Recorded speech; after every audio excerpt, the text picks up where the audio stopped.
Welcome, everyone, to the Everything Show, episode 666. Yes, we've reached the second podcast that has reached that crazy number.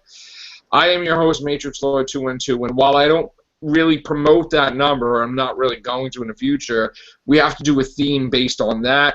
I am with Chris L. What's up, Chris? What's up, guys? What's up, Scott? I got my crucifix in my pocket, so... Okay, so this is going to be a brief one because we got other stuff to talk about. So I just wanted to talk about the Damien season finale of season 1. Now, for all those of you who have not heard of this, if you guys have ever seen the original Omen movie, go see it. Yes. This is a direct sequel TV series based on the original Omen. Okay? I'm not talking Omen 2 or Omen 3 or whatever the hell. This is Omen 1. Okay?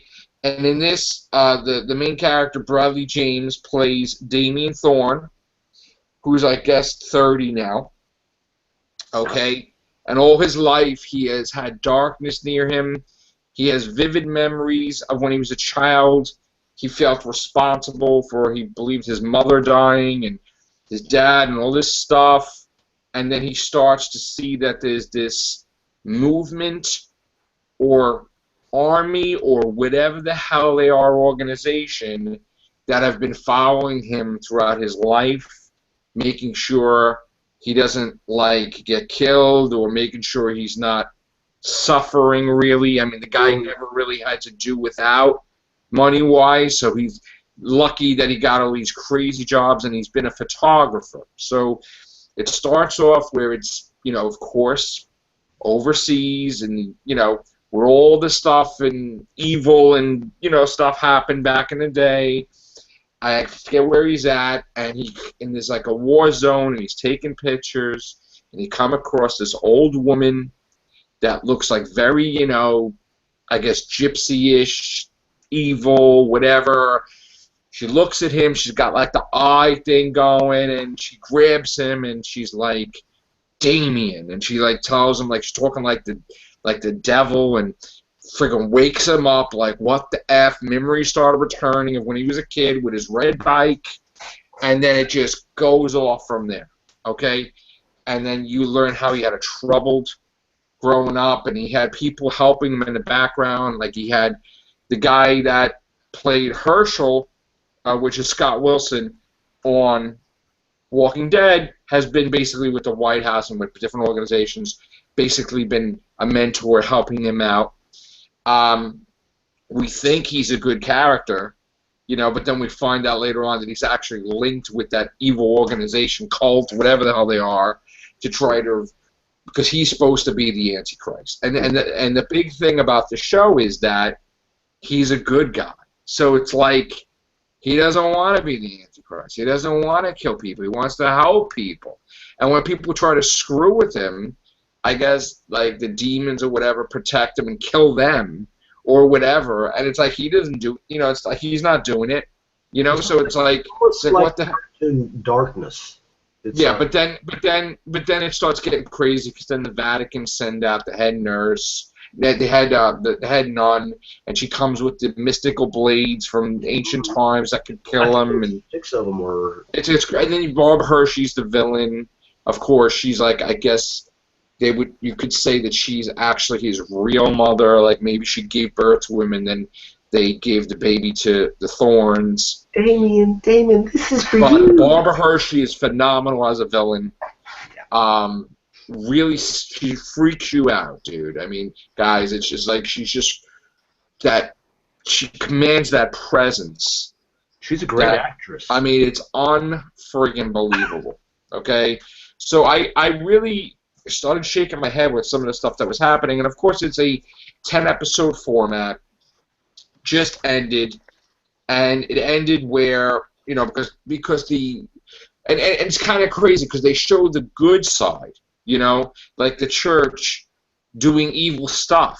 Yeah. And it's like all psychodrama in the head, like, you know, the evil talking about how the good is really evil because, God killed all these people. What did the devil kill? Like, so it was like crazy stuff.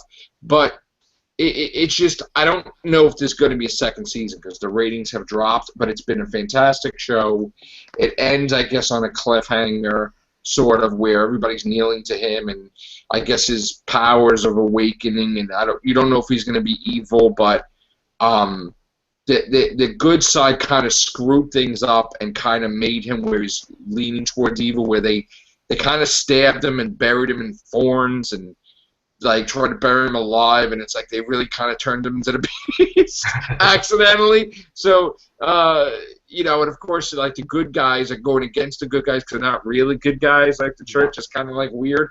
So nobody's really. It's like it's crazy. But a lot of people were in this movie. A lot of people in this TV show. So it's a great show. Check it out. I'm hoping it gets a second season because I want them to explain some things. When you start to do a write-in campaign with all the fans saying, "Hey, yes, that saved Futurama, right? That saved, I believe, it also saved. What was the other one? It's still on today. Yeah. Few shows. The cartoon with Stewie and. Family Guy, yeah. Family Guy, yeah. There we go. That helped it too. I'm gonna jump briefly into Base Motel. Anybody watch Base Motel? I caught 2 episodes so far. Are you? So you don't want me to tell you anything, right? Like I said, it's okay. It's perfectly okay. It's not going to bother me any. Okay, the shocking episode, which next week is the finale, is that Norma Bates may be dead, which is like holy shit. Because of Norman Bates. And Sheriff Romero tries to save her. She doesn't wake up. And then, of course, Norman wakes up. So that's going to be the thing. Will this turn him totally over the edge where he's complete psycho all the time? Whatever.